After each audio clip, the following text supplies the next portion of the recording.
opportunity for you. Make your contribution, let them know. Democracy in Spice Isles is alive and well. Ask you questions, sing and beat you drum. Make you suggestions, encourage them on to walk the straight and narrow in the land. Politics, religion and economic issue, regional, international, spiritual issues too, agricultural, environmental and trending to subject matter. We fear none, we back down.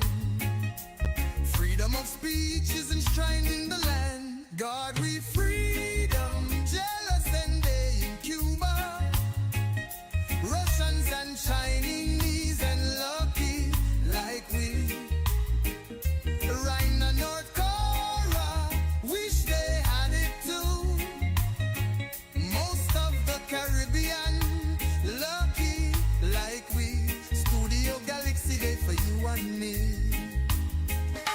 Galaxy Equalizer ready like Freddy on Studio Galaxy 473 in Control. Welcome back again. Welcome to our program, the second part of our Saturday program on Studio Galaxy 473 in Confer. Always remember the number to call is 536-2558. We always strive for an interactive program as we provoke discussion. In a democratic process, people have to prepare to discuss issues. There are many issues that would affect you. And if you didn't contribute to it, that is your fault in a democracy. And today, on the Galaxy Equalizer, we have the topic, I hope and pray that I am wrong about this government evil part.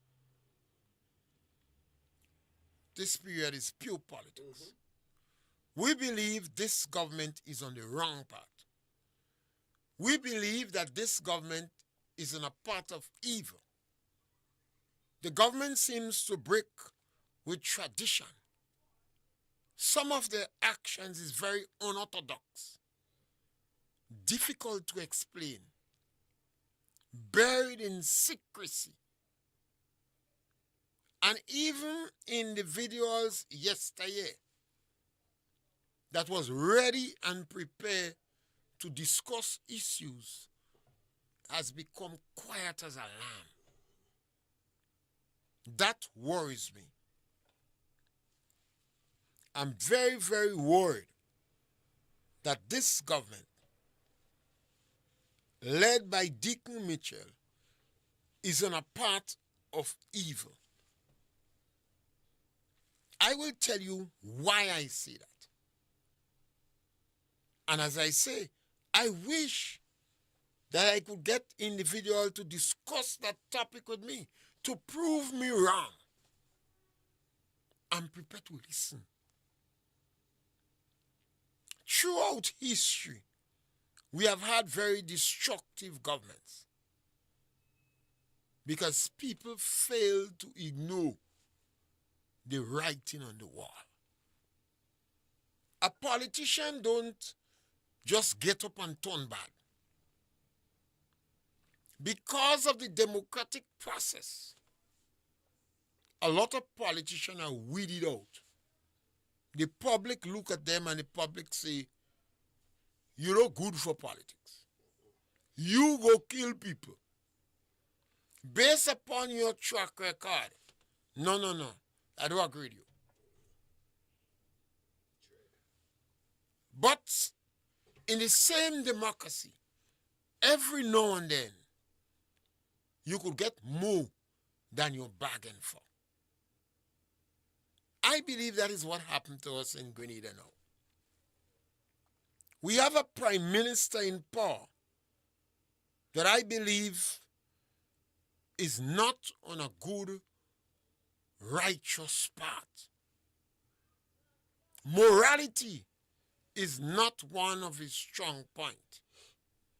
Integrity seems not to influence his character at all. I think no one in Grenada now would dispute the fact that the Prime Minister is a compulsive liar. I ask myself 1,000 times, why the Prime Minister is telling so much lies? I understand prior to winning the election that he might have been trying to woo people and have gone overboard. But even after winning the election, our Prime Minister continued on that path. The Prime Minister of Grenada is traveling more than any political leader in the Caribbean. I've seen some statistics that I don't know whether it is absolutely true. Because sometimes when you see things, particularly on social media, you have to be very careful. I am a man who wary of breaking news because I don't have the mechanism in place to verify its truthfulness. And I promise when I speak to you to speak the truth and give you my opinion based upon the information I have at the time. I also challenge you that if you could advance information that differs and it's credible, I will change my opinion. My opinion is not cast in stone. We don't have a history of the Prime Minister much prior to the election. So we don't know him. The Prime Minister was an unknown entity in Grenada politics. Went to school, it seems, did relatively well, went to further school, did relatively well, went to university, did relatively well, and was in and had a good, he was cloaked in by two very reputable legal corporate companies.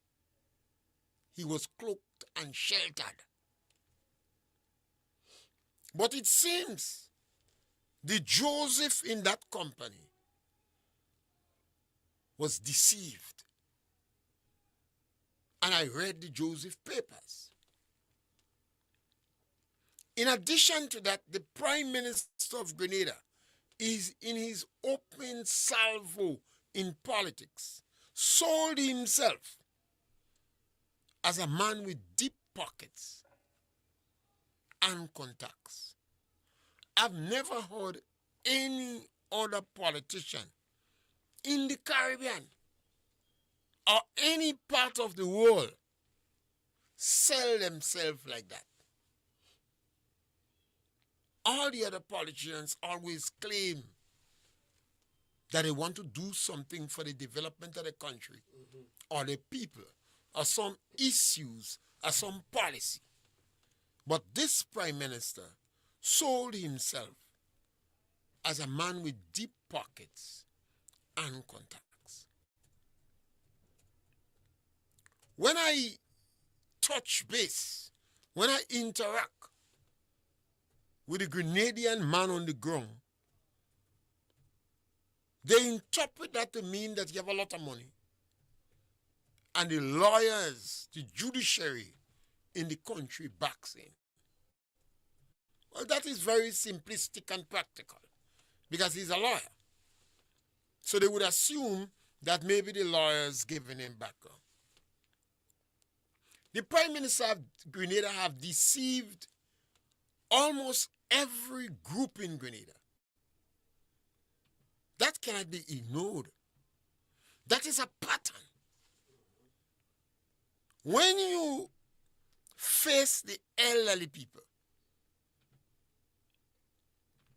and you promise them to raise the little money they get in,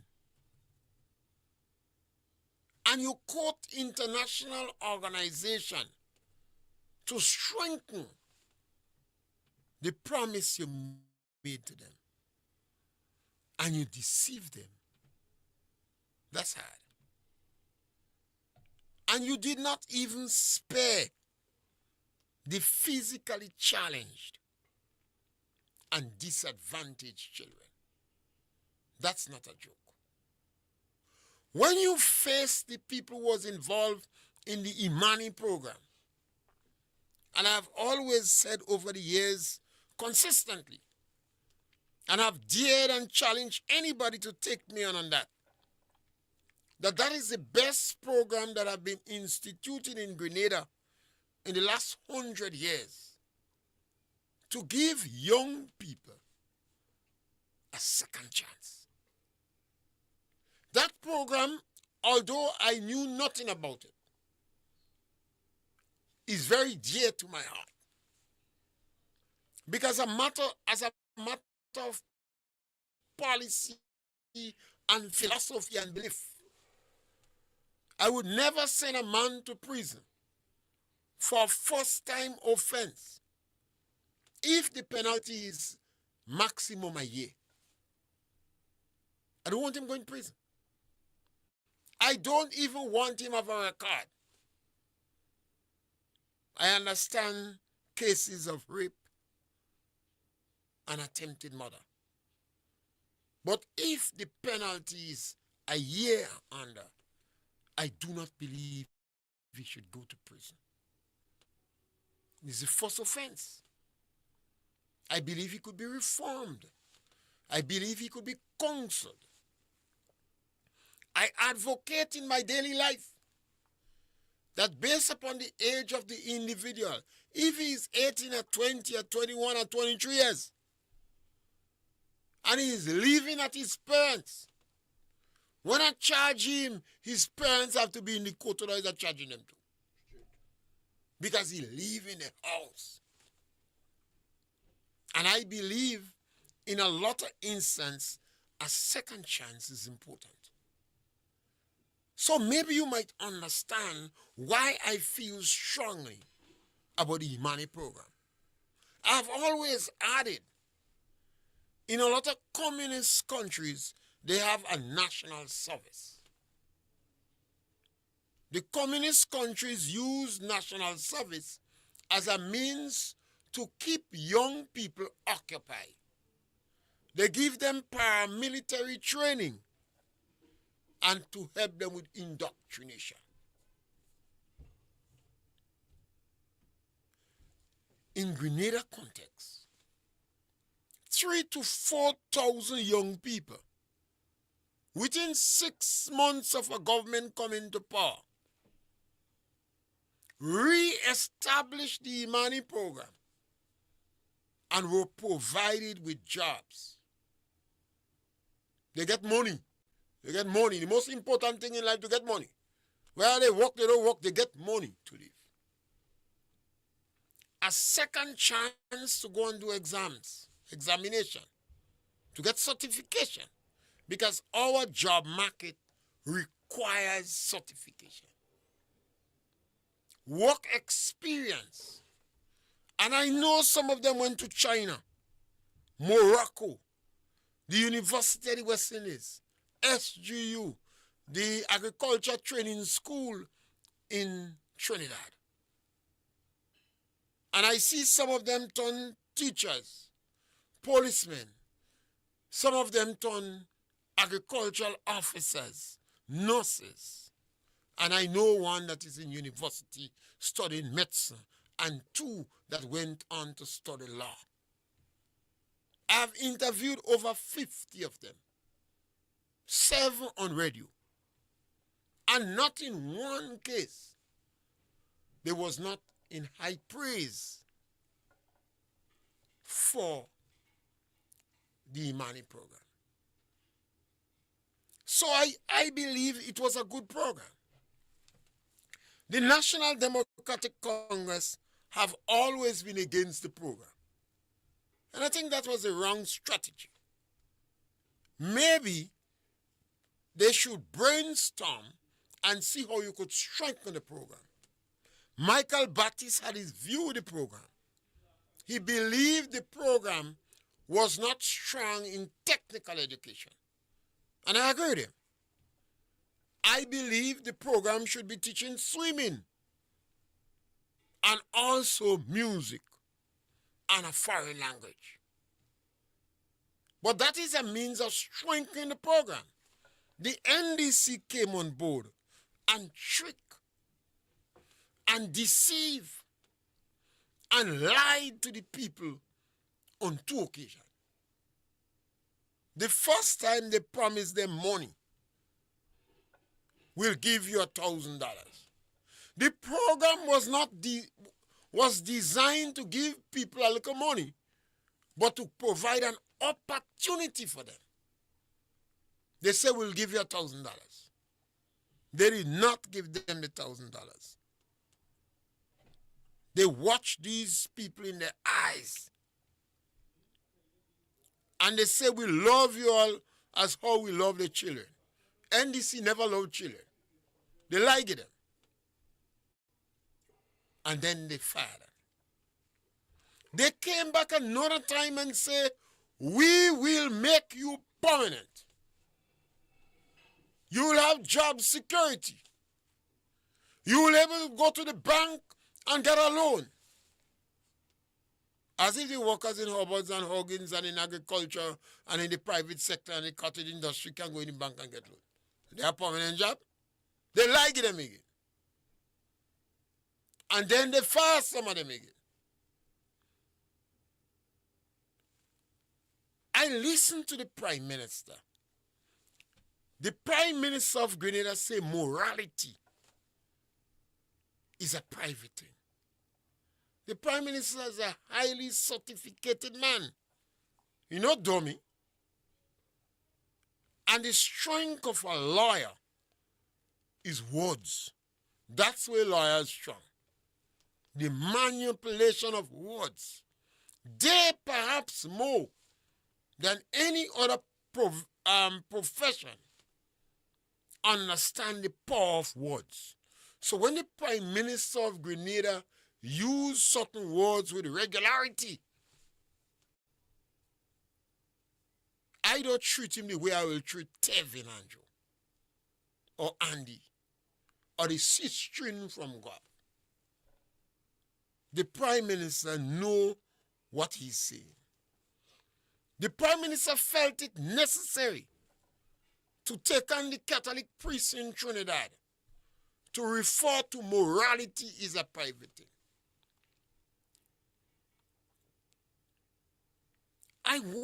I continue to follow this gentleman. The Prime Minister believed that some people are classless, commoners, beggy, culturally literates. The militant NDC have continued to add the other fractious and demeaning phrases, which it seems the Prime Minister endorsed. He has never objected to it. The behavior of that individual breaks with tradition, is very unorthodox. No leader I know in Grenadian history or anywhere else in the Caribbean encourage people to use obscene language. I have never heard it in Grenada. I have known of a politician, he was on the mic, and some guys was taunting him in the back. So he pulled the mic from his mouth to grin at some bad word. But in the process, he turned with the mic. And he had to apologize. This Prime Minister with regularity is inciting our children, our young people, to be disrespectful and to use obscenities. Not only in Grenada he did it, but he went in alien land and do it. The Prime Minister seems to have told lies to his own team. And then I found out about the second cabinet, the real McCoy. Because there are some members of the cabinet that do not have power. Obviously, Teddy St. Louis and others seem to be part of the Prime Minister's main cabinet. The Chief of Staff. I've always heard Teddy St. Louis' name from day one. I've been very careful because he was a magistrate. I think he was the chief magistrate. But from the day I heard he retired, it seems immediately the alarm bell went off. And it seems the gentleman retired to take up a post with the government.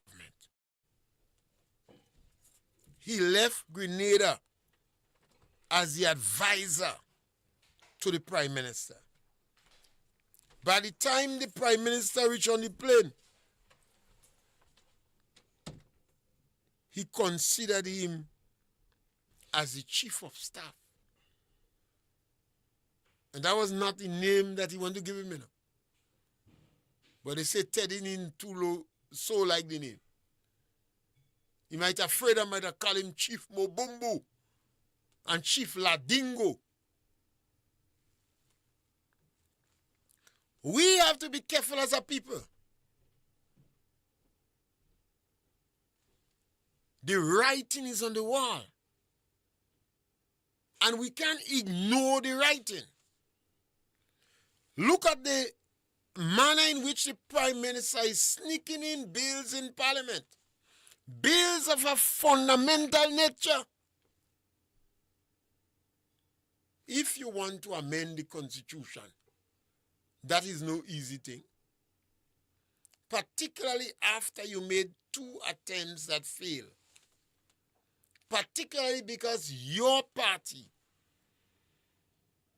did not support the amendment. If you want to introduce amendment now, you are duty bound. You have a moral obligation to inform Grenadians. We did not support, you don't have to say that. They know that. But we believe we want broad-based support. And because the NNP promoted and supported it on 2 occasions, it's difficult for them not to support it now. But the Prime Minister sneaking that bill in Parliament. He's sneaking that bill in Parliament while he was pushing another very fundamental bill. That bill had to do with sex. That bill had to do with abortion. That bill had to do with transgender. The Prime Minister was well aware that that bill would have turned heads in Grenada. So he tried to sneak in these 2 big bills into Parliament at the same time. I became more disturbed. How all these Grenadians who claim about accountability, transparency, good governance, high morality, how could we remain so silent? What is wrong? And then you hear Francis Alexis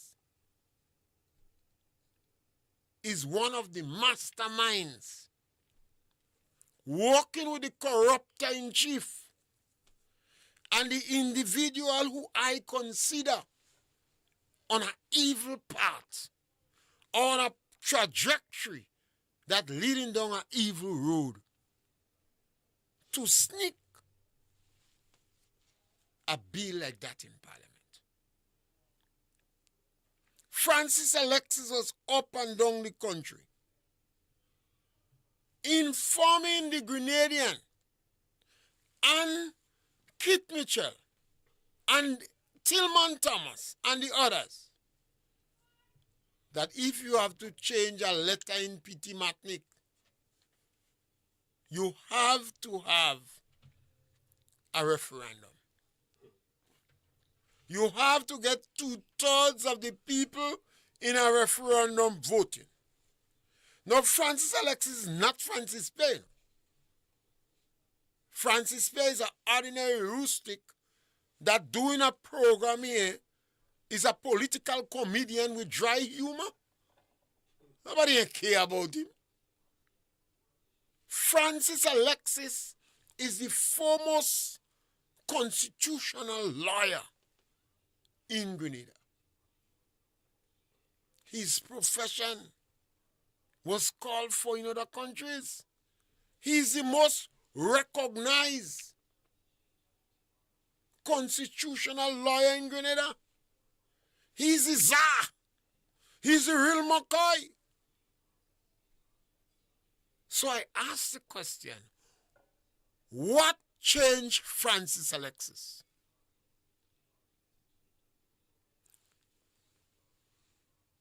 Who or what is responsible for that change?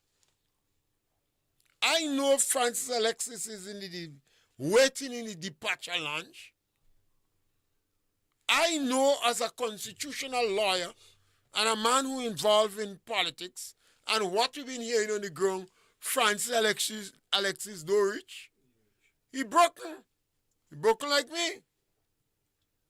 Still have to fight to do work in your old age to live. But what's about his character? What's about his integrity? What's about morality? So, does Francis Alexis believe today that morality is a private thing? What is going to happen to this country if we're going to tamper with the Constitution? Did Francis Alexis get a loophole in the Constitution? An ambiguity? When we have our best brains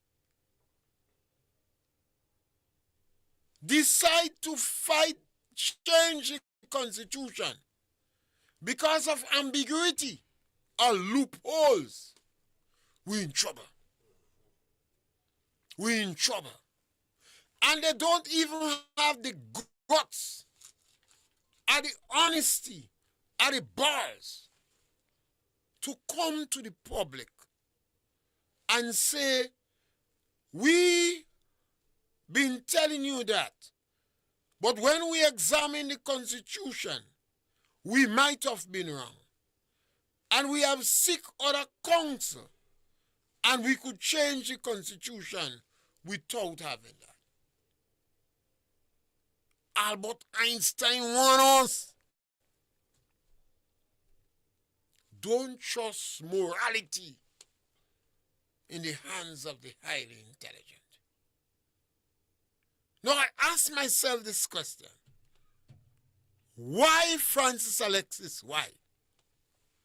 I know the corruptor-in-chief is using money as law to woo. He is prepared to pay money for good relationship. Francis Alexis, you must tell the public, if you receive good relationship money, if you receive law money, did the corruptor-in-chief corrupt you? History would not pardon you, Francis. History would not pardon you. You went up and down the country from the cinema to Baines Hall. I attended a number of your sessions. I was there because I ain't long. And you said to amend the Constitution, we must have a referendum. And because you was the constitutional czar, everybody respect you. When Kit Mitchell decided he and his government to amend the Constitution and they went to you, I was well pleased. Kit Mitchell went to the enemy camp and he said, we're trying to amend the Constitution. We know you want to amend it too. Please lead it first. Get a broad base. I don't know how much power you had, Francis, in choosing the broad base, but a man of your integrity, a man of your caliber, a man of your professionalism and portfolio, you must have been instrumental in determining how broad the base will be. You had Ruggles Ferguson with you too. Kit Mitchell, Ruggles Ferguson can be no friend of Kit Mitchell. Francis Alexis cannot be no friend of Kit Mitchell. And no, Richard Duncan cannot be no friend of Kit Mitchell. Kit Mitchell went to the camp. He said, come and join me. This is not about party. It is about the nation business. I had more respect for Kit then.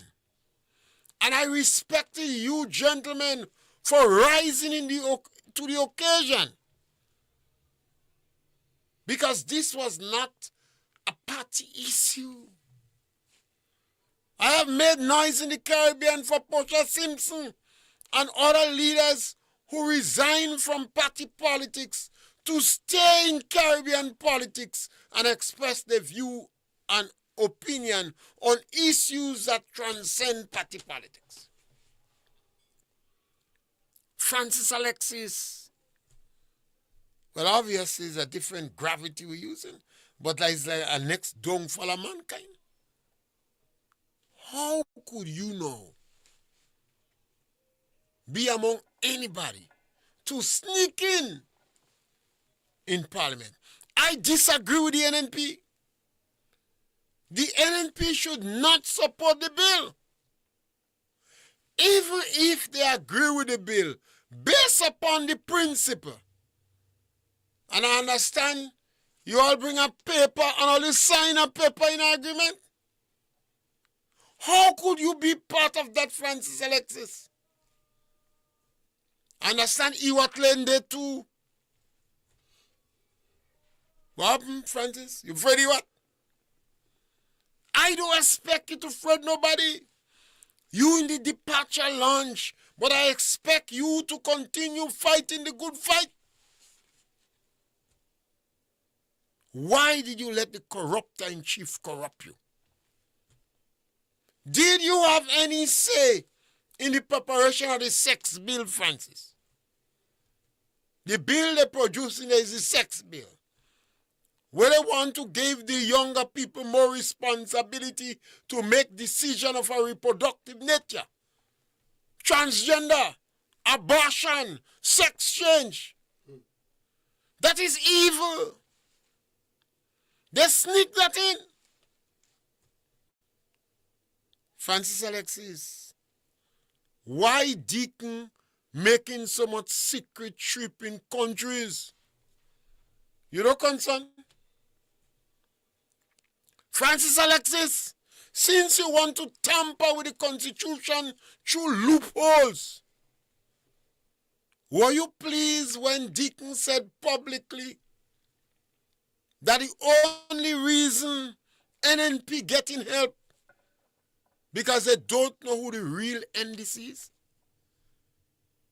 In my opinion, that's a declaration of war. I was shocked that the NNP took it so lightly. That is a declaration of war when a political party said that. The prime minister in a political party, he has already been practicing retributive justice. In fact, you remember, they came in power on the 23rd of June, officially. Election was on the 22nd. And by the 5th of July, they were giving out papers to people who they perceive to have attended NNP meeting. They were giving out papers to people who they perceive to have attended NNP meeting. The people who attended NNP meeting was people from the lower socio-economic strata, low-rank people. There is no evidence so far that any senior public officer was seen in green clothes. But there is evidence all about that senior public officers was seen in yellow clothes. And that is NDC. Every time NDC win election, some public officers are prevented from entering the office. The NDC militant arm, by the time the election finished, before the official result, the NDC militant arm have identified public officers and prevented them from entering the government office.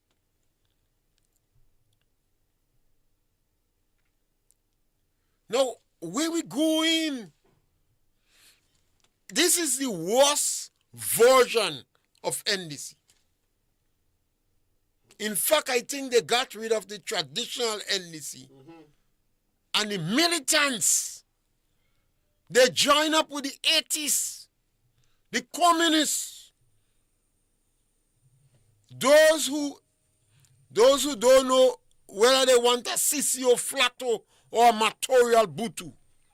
And Francis Alexis will give them support. How could you do that, Francis? All these years he was on the battlefield. All these years he was walking on the straight and narrow. St. Paul said he fight the good fight. Why didn't you fight it to the end? That's a betrayal.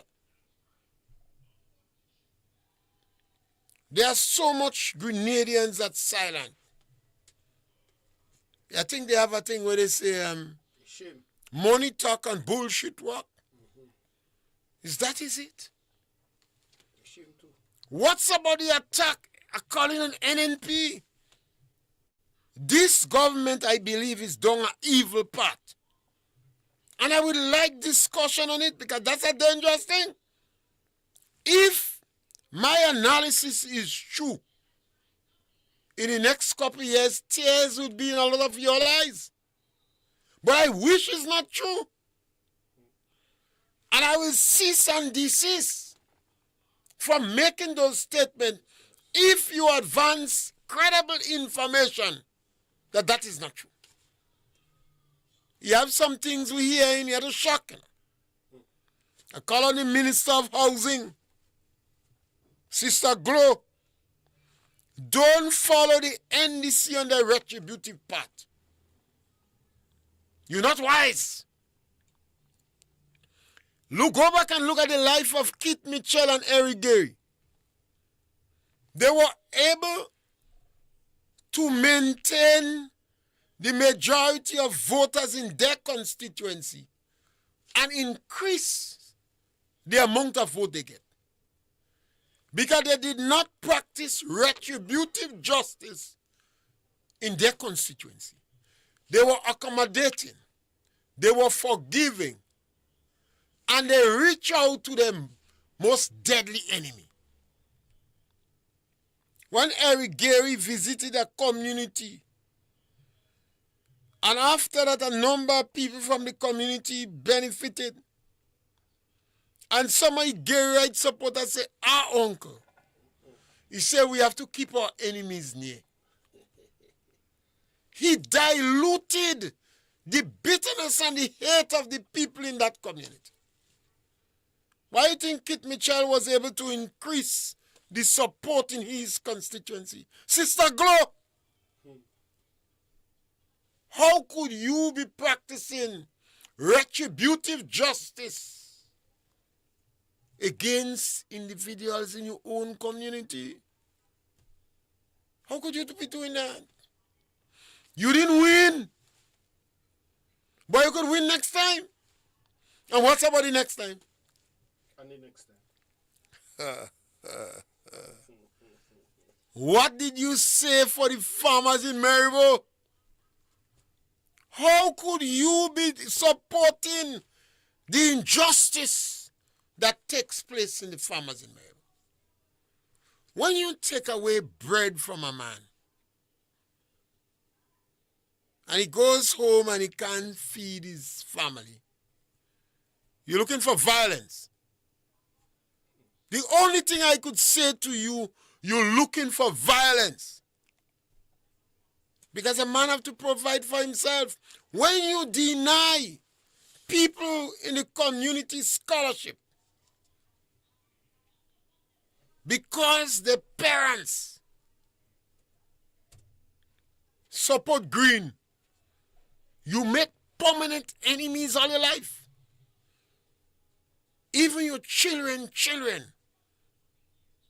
could bear the bitterness and the hatred and the venom. The hatred that Deacon Mitchell is advocating in this country would last long after he's gone. Sister Glow, you're supposed to know better than that. You're supposed to know better than that. Recently, there was some shooting in the United States of America where individuals go and shoot up place. I'm not too quick to judge these people. I have to find out why. Because when injustice is done to people and there is nobody to return, nobody to turn to, sometimes water more than flour. They break. I ask the question, and I hope and pray that I'm wrong. I believe Deacon Mitchell is going on an evil path. And there are a number of people are following him because he's paying money for good relationship. They shut them out. They put on darkers because they're getting good money to shut them out. When the minister's salary was raised by 300%, when they have the power to give contract to who could give them kickback, and Jenny Simon spoke about one, but we have a lot of others. I don't interfere in breaking news. So my solidarity and support is for Jenny Simon. I know the risk she take. I know the amount of work involved in providing for her. I know people could die. And I know people who give a document could say they knows nothing about it later on. Because Deacon Mitchell is evil. I am convinced that this Prime Minister is evil. Maybe he's supporting some different occult party. I watched the ease with which he dabbles in the occult. Were you aware that during the election, there was also an issue with an occult practice in St. Andrews Northeast? I don't know if it was other place or how widespread it was, but it was in St. Andrews Northeast. I think people were so shocked that they don't want to speak about it. Maybe they believe this thing is a joke. But look at Deacon was on the stage. Switch off the light. Trying to evoke Maurice Bishop's spirit. And when the Minister of Health visited the hospital after 12 in the night, and he was confronted by a nurse, maybe she find him looking strange and she recognized him. One of his own supporter. And he said he was doing an official visit. She's shocked, you know. But hear what the senior nurse tell her. You should have sent him in the pathological annex. He must be looking for Maurice Bishop's spirit. How could we in Grenada see these things and not be concerned? How could we see it and not be concerned? I accuse the NDC for inciting violence. I've said it before. I look at the behavior of Deacon Mitchell, the Prime Minister, and he's an inciter of violence. I look at the behavior of Claudette Joseph, Minister of Legal Affairs, a highly educated and certificated individual, a lawyer, jumping up as if he's a passa and saying, shoot Babylon. Babylon represents the police. Claudette can't tell me she don't know that. She's a lawyer. She's a teacher of history. She's a student of history. She would have had to deal with this issue many times before in court. The police might have brought up individual for using obscenities. And they would not have charged them for calling them Babylon, but that would have come up. Babylon so and so and so. And she was jumping up. Passa. Shoot Babylon. And I blame them for the action of Tevin Andrew. Very eloquent, could speak good, but he don't have much depth. So you don't know he shouldn't say that. That's what happened. He could speak good and he liked the song of his voice, but he don't have much depth. So I blame them for Tevin Andrew want to cuss police. And the sister in Gov. You see, when leaders open their mouth, followers pay heed. Yes, the shepherd must smell like the sheep, but the shepherd mustn't turn the sheep. You're there to lead the sheep, to guide the sheep, to protect the sheep. We have had no apologies from these individuals. You see the ease at which these individuals squander public funds. You hear the rumors. It's running wild. People are showing concern. You listen to Jenny Simon. You listen to the Minister of Finance. You listen to Sister Glow. The Minister of Housing, I think, and Social Affairs.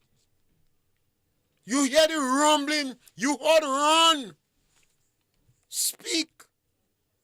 These people have no respect for regulations and the guardrails and the economic discipline put in place for the safeguard of the economy.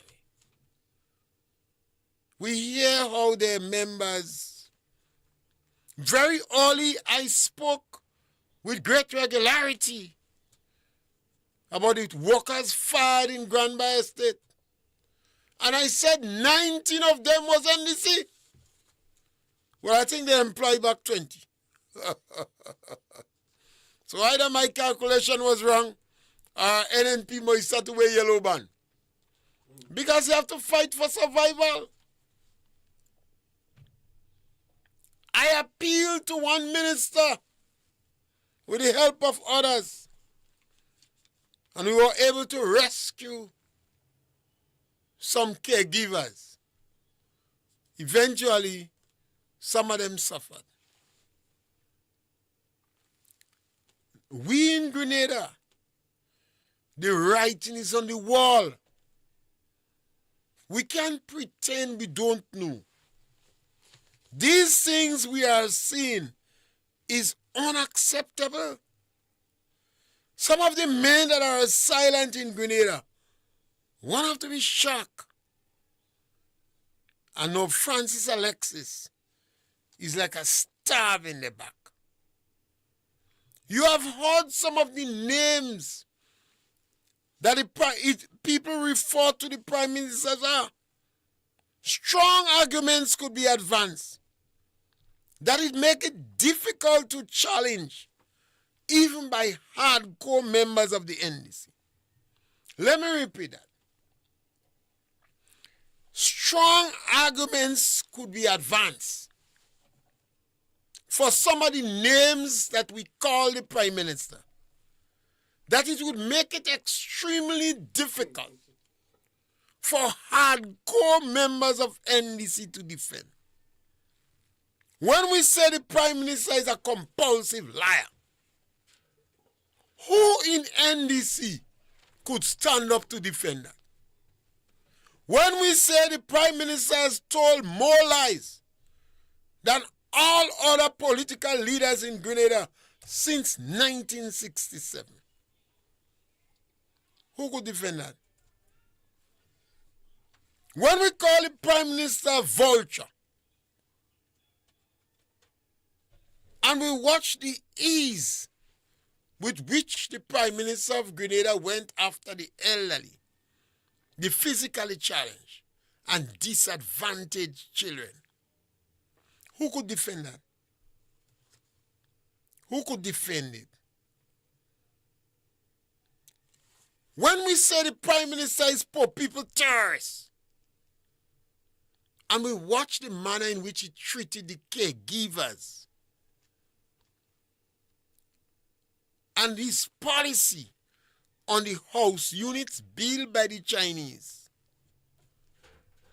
and Elvin Nimrod, I never support Elvin Nimrod with this dumb statement about Kakabawi for Kakabawi. I didn't agree with that at all. I thought that was a selfish statement. But he negotiated strongly in NNP for Carriacou. He's the first politician in the Caribbean that said, we get with fair share. We get with fair share. But when they asked me, I had to ask still. He's the first politician.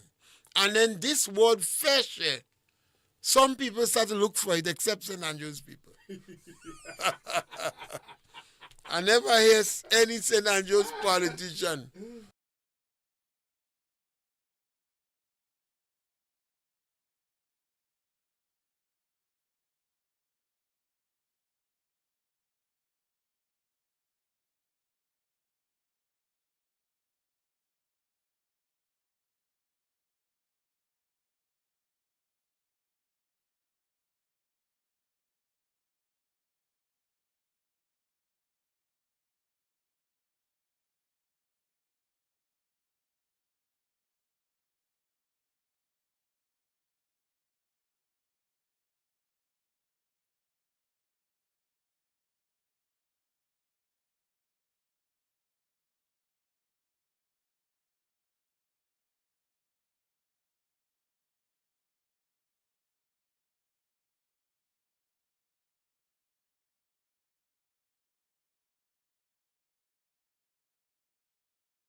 without being funded by the financial institution.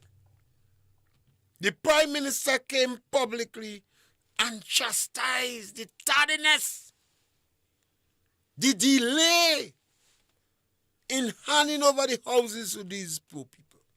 The tardiness, the delay in handing over the house. The Prime Minister watched the people and he blatantly lied. He deceived them. He tricked them. He stabbed them in the back. And then he take this 100 house unit from them. If that is not evil, I want somebody in NDC tell me what it is. He have to be a terrorist for poor people. The Prime Minister was aware that these houses was built for the people who cannot access loan to the banks. The credit unions. Most of these people will be over 35 years. No financial institution wants you after you reach 50 or 60 to get house. None. The bank, even though you are land, the bank don't want you. The bank say you go dead just now. They give you no money. That is an act of evil. Now, how could we in the society, which Grenadian, put up your hand, if you could defend the Prime Minister when we call him poor people terrorists? For all these reasons and more, when you say the Prime Minister is a master deceiver, who could defend that? Who in Grenada or in the diaspora could defend the statement when we say the Prime Minister is a master deceiver? When we say the Prime Minister inciting violence, well, a lot of the actions of the Prime Minister inciting the young people to be disrespectful. He incited young people to get iron dog. When he made movie with an illegal substance to wit weed in a police, in front of the police, you know. And I understand the person Yadi went and do it is a suspect of the police. That means, I don't know if I'm using the right word. The police suspect that individual for dealing with drugs. The Prime Minister went there and make movie with a substance that is illegal. On 3 occasions, I spoke to young friends of mine and asked them to pull out on social media. With the falling and all. One of them had gone on social media to beg him. Check it out. He said they legalized it. I said, no, the Prime Minister lie. He said, no, I said the Prime Minister lie. Anytime they legalize it, I go put up a sign on the rum shop. You must know. Because he ain't listening no news. He just have a radio I think in the ears, listening to them bad boy in a Jamaica. You know, most of the Jamaican, not most, a number of the Jamaican artists and R&B artists is criminals. That they listen. Shoot Babylon, bow, bow, bow, bow. You see the Minister of Legal Affairs jumping up like, passa, passa. Gun finger in the air. Now, what kind of Prime Minister we have? Look at the Prime Minister flip-flopping. Man go quite the United Nations and trick the poor, the children of Christoph. So I hope and pray that I'm wrong about the government and the evil part. And I challenge you and I dare you. Challenge me. Take me on. My cousin Blash, using newest radicalized militant of the NDC. I have a lot of patience with you. I know you don't match or good yet. Please, if you find reasons or justification, or you could advance arguments for the Prime Minister's position, I beg you, advance it. Because I think we are going down an evil path. the Prime Minister may be under some drug or mind-altering substance. When I say mind-altering, it could be coke, it could be hashish, it could be some drug substance. Most of these intellectuals don't smoke cigarette, and they doesn't smoke weed. And you have to understand that. Most of these bright, intelligent, certificated individuals, they don't smoke cigarette. And they do not smoke much weed. They take other drugs. And if you think what I'm saying is not true, ask the lawyer that like weed. You don't take in the other one. Ask the lawyer that like weed. A number of the criminals in drugs are intelligent and educated people, highly certificated people. But because of discretionary income, you will not know, because they don't have to sell the cylinder, the gas in the house to buy coke. We as a people in Grenada, we are responsible for the direction our leaders take. We can't say we don't know. We have seen what happened to us with Maurice Bishop. He jailed over 3,000 Grenadians, castrate people, rape people, shoot people. A number of crimes has been committed against our people. Well, we could say we didn't know that. We could say Bishop tricked us because he was a great orator. But now, you have another one that seems to be worse than Maurice Bishop. He might be an occultist. He might be supporting some strange religion. It seems that we have a third party guiding our foreign policy. But he's leading us in an evil direction. And this is the program for today. And as you know, we provoke this discussion. We encourage you to subscribe to our program, share our program, take us on, challenge us. We dare you. Thank you very much. Contribution, let them know. Democracy in Spice Isles is alive and well. Ask you questions, sing and beat you drum. Make you suggestions, encourage them on to walk the straight and narrow in the land. Politics, religion, and economic issue, regional, international, spiritual issues too, agricultural, environmental, and trending to subject matter. We fear none, we back down. Freedom of speech is enshrined in the land. God, we fear.